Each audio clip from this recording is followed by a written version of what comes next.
Gravando? Gravando, muito bem. Na verdade estou regravando, porque a aula 4 do nosso estudo bíblico sobre os anjos maus, ela não saiu áudio lá na igreja, então eu estou refazendo a gravação aqui.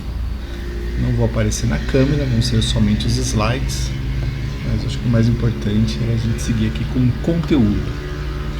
E nosso objetivo de hoje é falar sobre a religião em Canaã, né? Quando a gente olha o Antigo Testamento, a gente ouve falar a respeito de Baal, né, e outros seres que são adorados também no Antigo Testamento, mas acho que dentre eles Baal talvez seja o mais emblemático, vamos dizer assim. Então vamos aprofundar um pouquinho, não muito, mas um pouquinho a respeito da religião de Canaã, porque ela acaba sendo fundamental para a gente entender muitos aspectos da religiosidade, né, por trás da idolatria e a Baal e todos os seus codinomes, vamos dizer assim. Para a gente poder avançar, acho que vale um pouco falar de história aqui. Vocês estão vendo na tela o mapa de Canaã do século 13 a.C., né? E um detalhe é que nessa região havia uma cidade chamada Ugarit, que foi fundada em 1900 a.C., 1900, destruída aí no século 12. E essa cidade acaba sendo fundamental para o nosso entendimento da religião de Canaã, né? Não que toda a religiosidade passou por aí, não é essa a ideia, mas aqui a gente tem um ponto importante para discutir um pouquinho mais, principalmente porque os arqueólogos, através das suas escavações, eles encontraram nas ruínas de Ugarit muitas bibliotecas, né, documentos, todos relacionados com aspectos religiosos, né, do povo de Canaã. E aqui estamos falando de cultos, estamos falando de entidades, né? E nesses documentos a gente sabe que havia dois tipos de entidades. O primeiro tipo é representado a partir de forma humana, e as entidades, né, que tinham uma forma humana, elas governavam a vida na cidade. Então, dentro das muralhas, as entidades com forma humana, elas costumavam ser adoradas, reverenciadas, porque de certa forma aquele povo entendia que essas entidades protegiam as suas cidades.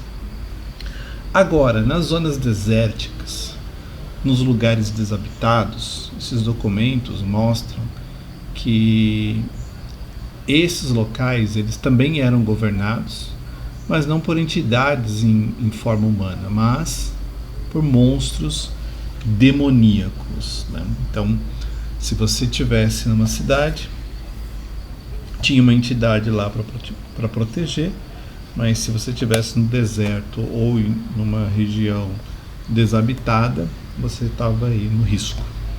Então esse era o entendimento que esses documentos, né, permitiram que os estudiosos compreendessem a respeito desses aspectos religiosos na terra de Canaã. Aqui, só para a gente saber onde que fica, né, o Ugarit, fica mais pro lado da Síria, né? Israel, você vê, está aqui embaixo. Esse é um mapa mais moderno, obviamente, né? As ruínas ficam aqui em cima. E por mais que você veja que é um lugar até de certa forma distante, a hipótese é que a religião de Canaã, ela tinha muita coisa em comum, independente do lugar que estivesse. Se estivesse lá embaixo em Israel, ou para cima no Líbano, ou chegando na Síria, muitos elementos, né, em comum podia se perceber dessa religiosidade cananeia. Aqui é uma hipótese, né? Obviamente a gente está acreditando que é dessa forma, né? mas sempre existe a possibilidade de que as religiões elas tivessem diferenças extremamente significativas a ponto de caracterizar coisas completamente diferentes. É uma possibilidade, a gente não tem certeza disso, mas os estudiosos assumem que, de certa forma, aquilo que se percebe como comportamento religioso, né, nas ruínas de Ugarit, de certa forma poderia também refletir em outras regiões, chegando inclusive ali onde Israel habitava. Dando sequência, o panteão de Ugarit ele era razoavelmente bem organizado, né? As entidades cananeias elas começavam, né, através de um casal, né? Um deles chamava El, sempre na figura de um ancião, de um homem velho, e El tinha uma esposa que era conhecida como Azerá. E a união dessas duas entidades gerou aí filhos. Dentre eles a gente tem Baal, que era a entidade que controlava as tempestades, o clima, as chuvas e tudo mais. Ele tinha seus irmãos, então tinha o Ian, tinha o Mot, Anat, né, e outras entidades, né, que formavam então esse panteão. Isso aqui talvez fosse o segundo escalão, lembrando que o primeiro deveria ser esse aqui, então aqui é o segundo escalão, mas né, nessa linhagem toda tinham também um grupo inferior, né, conhecido como os artesãos de Baal, e um outro grupo responsável aí pelas mensagens e por servir essas entidades do segundo e do primeiro escalão. Então isso é como o panteão estava organizado a partir das descobertas feitas em Ugarit. Mas, dando sequência aqui, vamos falar um pouquinho a respeito de El e de Azerá, né? Então, e obviamente, né, a gente está usando como referência a obra Os Outros da Bíblia, um livro, aqui eu peguei a edição do Kindle, mas tem ele impresso, você pode comprar, é um livro bem interessante, super recomendo aí a leitura. Vamos falando um pouco de El. El é retratado como um velho de cabelos grisalhos. Ele tem 70 entidades que são considerados como se fossem seus filhos. O mito de El narra que ele morava na nascente do rio Eufrates, lá na região da Armênia, e aqui alguns discutem que essa é a região próxima ali da Arca de Noé, enfim, teorias que se criam a respeito disso. E normalmente El era simbolizado na forma de um boi, ou de um touro, ou de um bezerro, né? Então quando você vê na Bíblia falando sobre adoração a boi, touro, bezerro, acaba de certa forma sendo uma referência a El, porque ele é simbolizado dessa forma segundo os documentos encontrados aí em Ugarit. Já Azerá é visto como uma senhora mais nova do que El. Ela sempre é simbolizada na forma de uma árvore que é esculpida em postes. Então, quando você vê um poste ídolo, né, um poste com uma árvore esculpida ou estilizada, isso significa que aquela árvore tinha sido consagrada à adoração a Azerá. As pessoas não acessavam El diretamente, então elas pediam para Azerá era como se fosse a mãe que acionava El para que ele beneficiasse os seus fiéis, os seus súditos, os seus adoradores, o que quer que seja. Então, Essa era a forma como a religião operava. A gente ouve falar muito pouco de El, a Bíblia fala um pouco mais de Azerá, mas a gente tem bastante comentários aí bíblicos, versículos e tudo mais falando de Baal. Então vamos começar por ele. Aqui Baal significa senhor, mas também pode ser traduzido como proprietário, marido. Era reconhecido como uma entidade que controlava as tempestades, governava toda a vida urbana, e numa guerra contra o caos, ele venceu essa luta e na mitologia assumiu-se então que ele garantia a fertilidade da terra. Então se você plantasse, semeasse a sua semente e essa semente germinasse, porque Baal estava ali feliz da vida ajudando o povo, né? Cada cidade tinha o seu próprio Baal. Por isso que todos eles, né, eram considerados uma manifestação diferente da mesma entidade. Por isso que você vê na Bíblia, né, Baal sendo adaptado com outros nomes locais para representar que aquele local tinha também o seu próprio Baal. Enfim, é tudo a mesma coisa, mas, né, para dar um pouco mais de identidade local, tinha o Baal Zafon, o Baal do Líbano, o Kiryat Baal, o Baal Azor e por aí afora, né? Também era comum você ter títulos não vinculados a locais, né? Como, por exemplo, o Baal Shaman, que significa o Baal dos céus, ou Baal Zebul, que significa o príncipe Baal, Baal Berit, Baal da aliança. Ainda falando sobre Baal, ele era apresentado como uma entidade que cavalgava pelos céus, possuindo as nuvens, ventos e chuva. Isso era fundamental, né, para que o povo pudesse ter colheitas, né? Se não tivesse chuva, como que o povo ia colher, né? O nome Baal também podia ser associado a termos cananeus como Milk, Kart, formando o nome Baal Melkart, deus aí principal de Tiro. Muito famoso, né, porque tinha inúmeros templos em cidades e era adorado em diversas localidades aí do Mediterrâneo. Em alguns textos de Ugarit, Baal tinha uma esposa irmã, também filha de El, embora essa não pareça ser filha de Zerá, talvez seja de um outro relacionamento que Baal tinha nos seus casinhos aí, né? Anat era deusa da sexualidade desenfreada, né? Então desenfreada que é sem filtro e sem freio, né? Também considerada aí como uma representação da crueldade, da concepção, né, do parto, também da vida e da morte.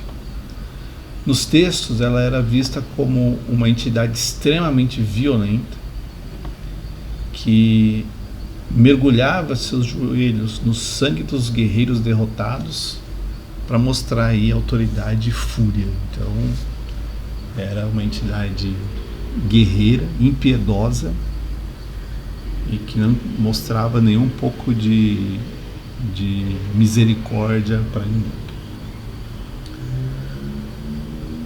A religião em Canaã tinha um aspecto extremamente importante da gente destacar, que era a relação sexual ritualística. Era a prática da religião, né?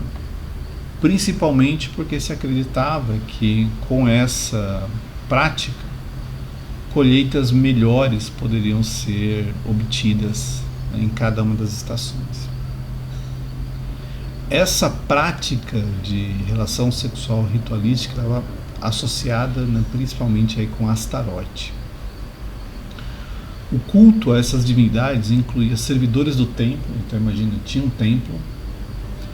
Nesse templo trabalhavam prostitutas e prostitutos religiosos, tanto mulheres quanto rapazes, e a prostituição ritual era uma prática na qual as mulheres, né, sacerdotisas e às vezes até os rapazes se relacionavam sexualmente com os homens, né, que as procurassem, com o objetivo de serem beneficiados em suas colheitas. Qual que era a ideia? A ideia era trazer uma oferenda, sexo.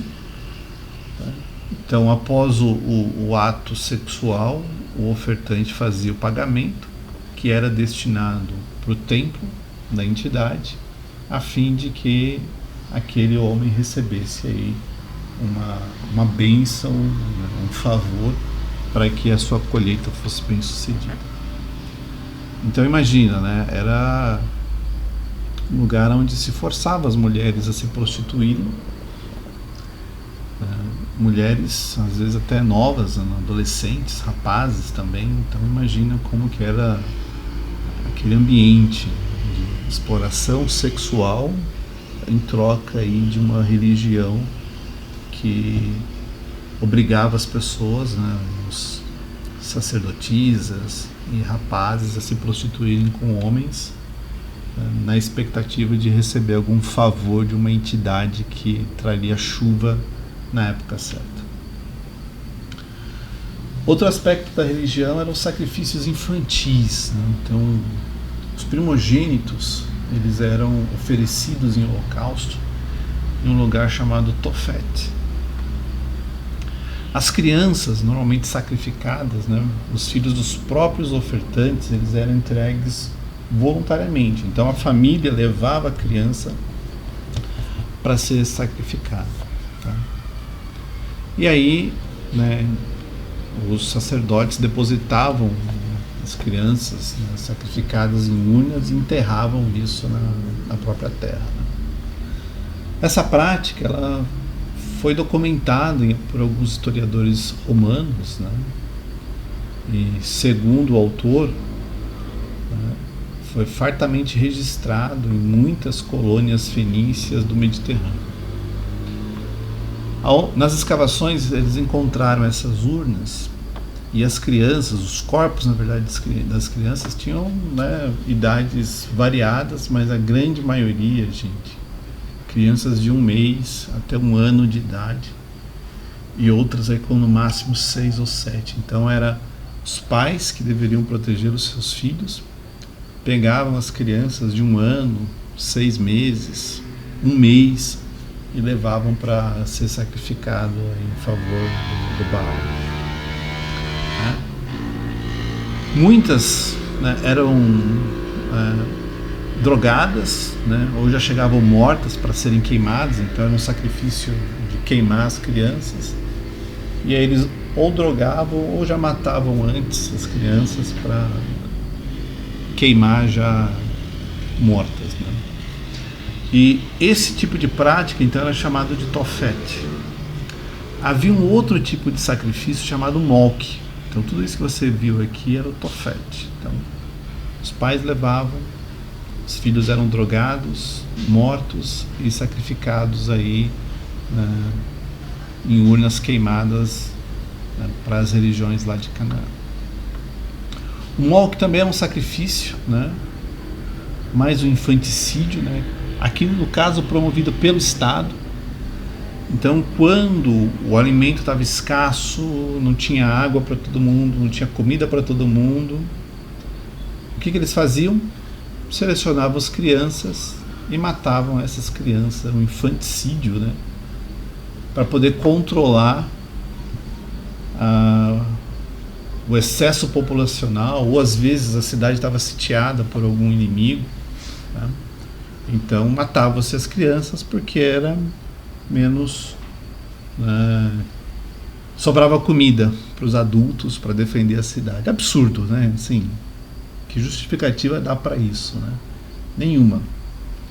Então, o Molk, na verdade, né, era um holocausto, um sacrifício, um infanticídio praticado na região com o pretexto de controle populacional. Tem muita gente na cidade, não tem comida para todo mundo, então vamos matar as crianças, né?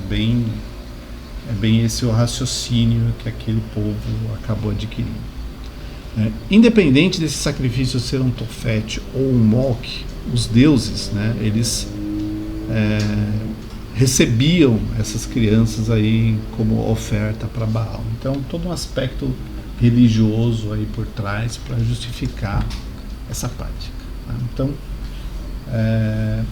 esse era o conteúdo que a gente ia dividir hoje. Né? Como eu comentei com vocês, a aula de número 4, ela não saiu o áudio, então eu estou regravando aqui só com os slides, que é para você que está nos acompanhando aqui pelo YouTube, veja a sequência das aulas e acompanhe. Agora a gente vai publicar dessa forma, mas as outras aulas foram gravadas normalmente. Né? Então termino por aqui. Hoje não tem Marquinhos, estou gravando da minha casa, né? Então, mas semana que vem a gente continua. Então, obrigado, que Deus abençoe vocês.